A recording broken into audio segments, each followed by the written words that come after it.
Hey guys, welcome back. Today's topic is going to be about why dream interpretation, horoscopes, and tarots are actually really good for personal growth because I feel like a lot of people think it's just nonsense and it's just random, and I think we have to break that down a little bit because it's not. And well, it might be random and stuff like that, but I'm going to explain why it's still really beneficial for your health and also for your conscience. It's really healthy. And let's get into it. I always say in my videos that people don't take the time to sit in silence anymore because they don't listen or they don't listen to their mind anymore. And but I've seen some people like promote shadow journaling, and I think dreams, horoscopes, and tarots, they're basically free therapy sessions.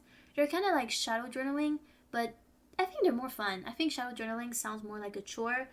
To me, that's how it feels. But when I do my dream interpretations, I can get a raw, unbiased opinion about something because my subconscious is speaking to me basically. And first, you'll realize that 90% of your life, you're going to be on autopilot. That's just how it is. So you don't take a time to sit in silence, you don't listen to your thoughts. As soon as there's silence, people will typically like open Spotify or have a podcast on. They really don't sit in silence anymore. And yeah, a lot of those tools, they just interrupt your silence. But what if I told you you could do an activity that's there to decode those thoughts, to listen to your subconscious and do all those things? Ah, okay. Are we intrigued now? So, one thing you can do is dream decoding. And this is so much easier now with ChatGPT, and especially if you use ChatGPT a lot, it will know you at some point. So let's say ChatGPT knows you're a student, ChatGPT knows you have, I don't know, a hard time at home. ChatGPT knows you have a boyfriend and what he does for a job, blah, blah. Like he knows a lot about you, so when he's gonna decode your dream, it's actually gonna make sense. So that's what I like. So, for example, if tomorrow you have a project at your job to do, and then during the night you have a dream about a flood. Well, if you decode the dream, then you'll realize that a flood could mean a burnout.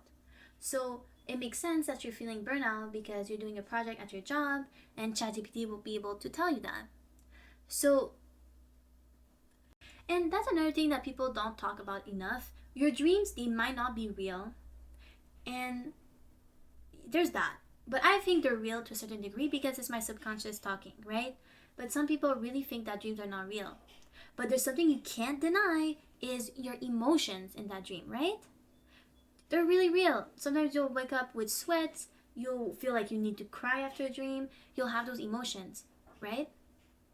So clearly, if you had a dream about your job and you wake up and you're angry, you wake up and you're stressed, clearly it's a good indicator how you feel about that job, right? So if you want to decode your dreams, but you don't really believe in the decoding part, well, listen to the emotion because that emotion is clearly real. You do feel it. So it'll make you like pause for a second and be like, hey, if dreaming about my job actually makes me stress, maybe that's a good indicator that something is going on. Because most people that experience burnout or bad emotions about certain things in real life, they either like bury it until it comes up as a disease. Like just think about a lot of people that have a stressful job. Most people, they don't even know that they have a stressful job. They don't realize it. They don't take a second to sit down and be like, wait, maybe my job is stressful. They don't do therapy. They don't do none of that. So the way they find out is a heart attack at 33. Something like that. So you don't want to be the person that get mental illness, physical illness, and that's how you find out that you're having issues, right? That's not how you want to find out. So that's an easy way to do prevention in your life. I've been writing down my dreams for 2 years straight now. I've been decoding them with ChatGPT, and the way I was able to prevent so many heartaches, mental headaches, everything. Like I feel like I've preventing so many things with my dreams because I got so many warnings. Like yes, my conscious mind might be like burning down some information, some emotion, some things I haven't processed, but your subconscious won't. It'll make it come to the surface every time. And if I'm like, okay, if I dream about X, Y, and Z. Let's say, I don't know, I dream about my boyfriend cheating on me. That could be a symbol of insecurity, or for some other people, it could mean something completely different. What if you don't have a boyfriend and in your dream, you dream of a boyfriend cheating on you, right? It could mean a lot of things. You take that information, and that's the beauty of decoding, okay? If you don't have, you should buy books about decoding or dream interpretation if you haven't. I think those are super fun. But once you decode, you peel out the layers. You know how like there's like psychics and they're like, is anybody with the name Michael in the crowd? And then someone's like, yes, me. The reason for this is we make sense of things that are general. So even if I say something super generalized that could apply to anybody really, that's not the good part of it. The good part is what you make with that information. Let me repeat that. If someone tells you, like, a psychic is like, oh, I don't believe in psychics, by the way. Well, I don't think they're psychics. I think they're people with good intuitions. I think that's what it is. So I'm with the regular description of a psychic, I don't believe in it, but I think it's just people with deep intuition that practice it, because I think intuition is really a muscle that you can work your whole life, and at some point you've experienced so much that you can predict some moment, right? Because you've seen that event before, you saw the result. So yeah, your intuition is like a result of having a lot of life experience, basically, because you've seen it, you know what's gonna happen. Anyways, when someone tells you something vague and you make sense out of that thing, that's actually a really good way to process your emotions. That's a really good way to make sense out of situations. That's really healthy for your mind. Like, let's say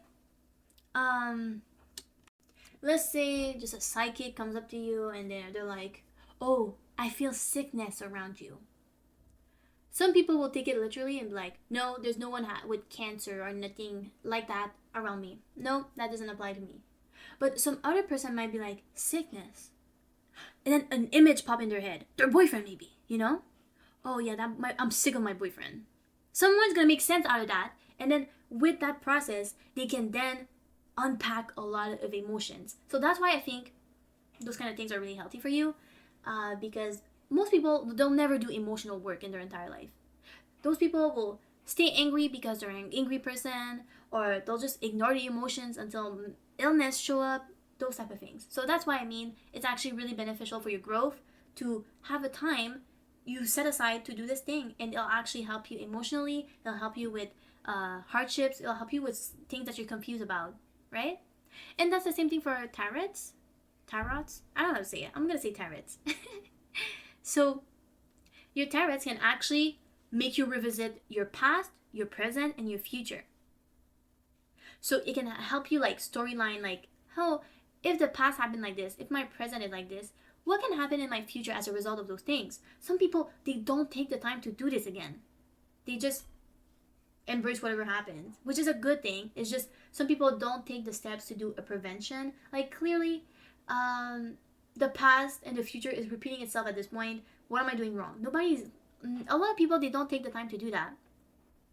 But when you use tarots, like, your dreams is like decoding something that's happening to you right now. Tarots, they mention your past and your future. And if I say, oh, let's say I'm starting my YouTube channel right now, right? And I just started it, and I go see this tarot reader, and she's like, ooh, there's riches coming your way after hard work. In my mind, I'll be like, ooh, that's my YouTube channel that's gonna do great, right? See, you're making sense out of situations, and me having that thought process about my channel, it might actually motivate me in my present to actually work toward my channel. You see how it helps mentally? It's not just a bunch of like nonsense, like, oh, you're gonna get riches, and then you do nothing with that information. Obviously, that's gonna be like some BS, that's gonna be useless to you. But if you make sense out of the situation and you actually want to like change your narrative of your life, this can be super good for you. It's like the cards are like prompts, and then your brain fills in the blank. And that's the great part about it. And I think that's the part people miss. They don't fill in the blanks. They're like, you're gonna get riches. Right. And then they end it there. No, you're gonna get riches. What am I doing right now in my life that could lead me to riches? And then, see, it brings a whole thought process into adding this information come to life. And again, It's the reflection part that's really good. A lot of people, you'd be surprised that I want to say like 80% of the population, they don't reflect on anything. And that's why they're the way they are. That's why they have an average or below average life. They don't reflect. They do the wrong thing over and over and over. And when you have tarots or dream decoding, you can see those warning signs, or you can adapt, or you can commit to something that you were not sure about, but the cards confirmed it. You know, it's kind of fun. Like, what are the combinations of cards like this? It's like 1 in millions or something crazier. And that happened to me. That's crazy. And then it's like, I'm filling up the blanks. Oh, the riches. It means my channel's gonna do well. It means maybe I'll get a promotion at work. Maybe it'll mean riches in my friendships because I just met someone new. See, you can fill in the blanks, and it's always fun. It's always a great thing. And it's motivating you to do the things that you're thinking you're gonna benefit from. And same thing for astrology, like the archetypes, like the birth chart. It's a personality blueprint.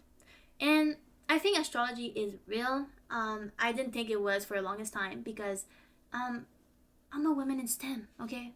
I'm a very logical minded person. And again, I'm a Virgo. That's also adding to that. I'm a triple Virgo. I'm as Virgo as it can get, okay? So I'm super logical. So me, astrology did not make sense to me at all whatsoever. So, but if you've read the book, I think it's called Surrounded by Idiots. Basically, there's 4 archetypes. There's a really logical person that doesn't really, like, they don't fool around. They're really serious. They're blue. There's a red person. They have strong leadership skills. They're stubborn as well. There's the yellow one. The yellow one, they don't really have any expertise. They're just fun to be around, and they talk a lot. And then there's the green. That typically the green person is someone that's passive. They listen, and they're really introverted. So there's 4 archetypes. And I think that book was really based on astrology. I think that's what they based it on. And then instead of having 12 symbols, 12 signs, they narrowed it down to 4. And yeah, I think it's basic pattern recognition. And also, that's another thing. If you read someone's birth chart and stuff like that, you might make sense out of it with their life experience. And it'll make you reflect. Like, let's say I'm a woman in STEM, right? I work in cybersecurity, and I'm a Virgo. Some people would be quick to say, are you a Virgo? Because Virgos are really logical people, so it makes sense that you're in this branch of work.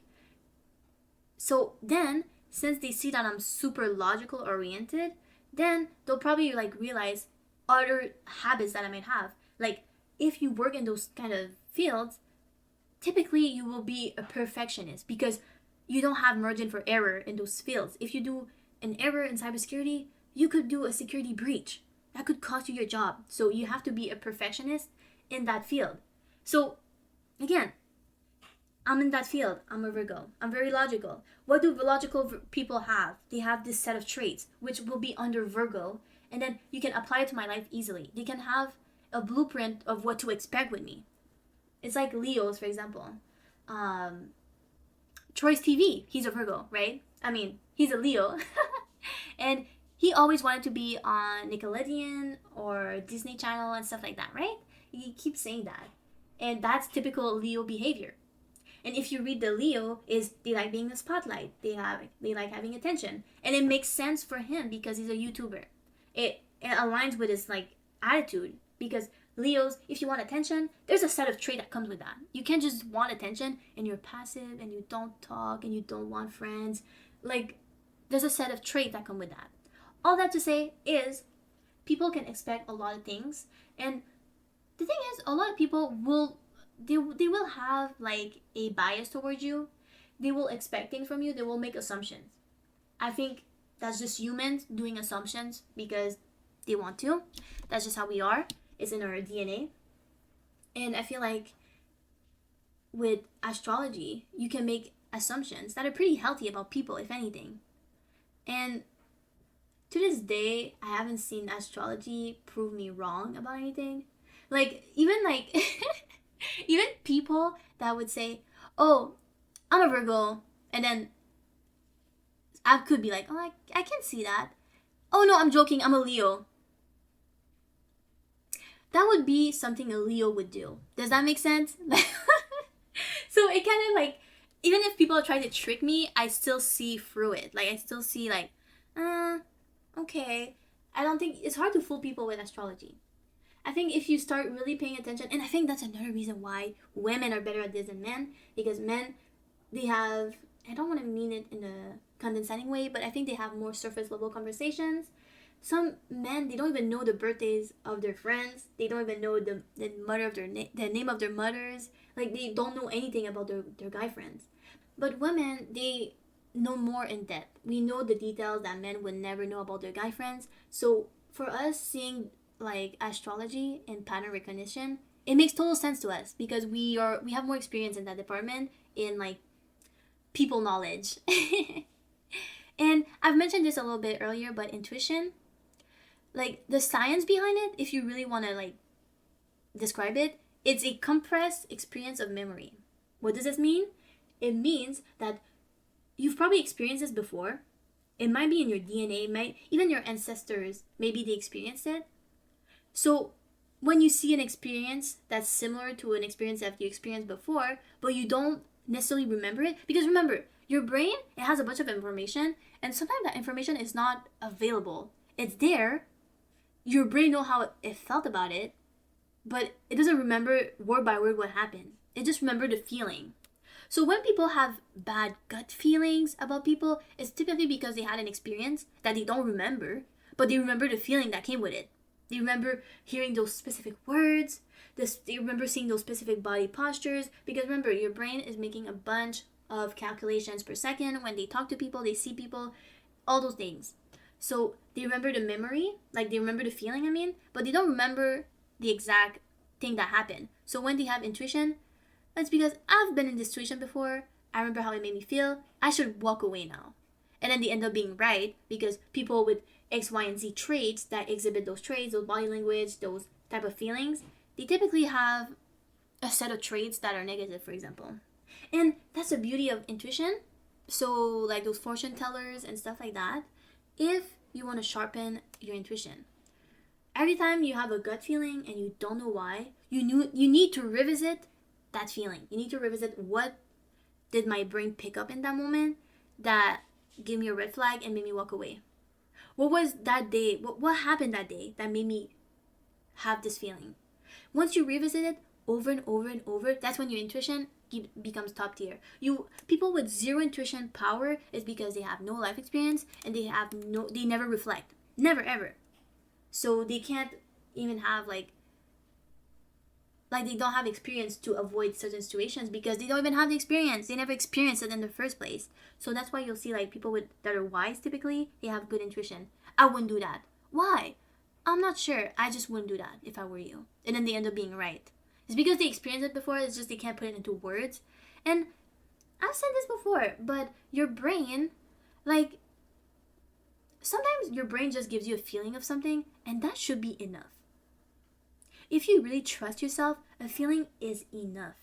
Your brain makes so many calculations that sometimes it's fair for you to not understand all the calculations. So a feeling is often like a good answer. That's all you need to know. So that's why you should trust your intuition, your gut feelings, whatever, because it's based on experience. It's just you don't remember the experience typically. So, okay, if you want to put this to practice, like have a better intuition or whatever, or interpret your dreams, have a dream journal, right? So I have Notion. I take all my notes on that. It's insane. My life is organized to the T on this place. So I have a dream journal. Every time you wake up, write down your entire dream in Notion. And then if you want to do like reflection, like shadow work, but you don't want to journal and you have no idea where to start, you don't have prompts or anything, pull one tarot card every morning and make sense out of that card. Then it can lead you to a different place. Oh, it says love and friendship will find you today from that card, okay? You get that interpretation. And then today, you talk to a random person at a coffee shop. Maybe that card alone will make you engage with that person longer because you're like, maybe that's a new friend that we're talking about. Same thing for your horoscope. It says like, you might make money this month. Ooh, what am I doing this month that could lead me to more money. Huh.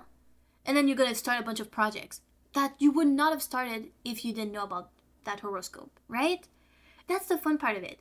Just see it as a way to reflect. Don't see it as a literal sense. If you take anything literally in life, you will have a sad life. I'm sorry, okay? Like sometimes you just have to have fun. Don't take it too logically, and take that from a Virgo, a triple Virgo, okay? Virgo rising, Virgo moon, and Virgo whatever, okay? I'm Virgo all that. I'm someone that lived my life in a very logical sense for a very long time. And it's not fulfilling. It's really sad. It's emotionless. Have some fun. Just do it for fun. Okay? Alright. So, if you guys have like moments that you had your intuition trigger, or you had a dream that warned you, or stuff like that, let me know down in the comments. And yeah, I'll see you ladies in the next video. Bisous. Bye bye.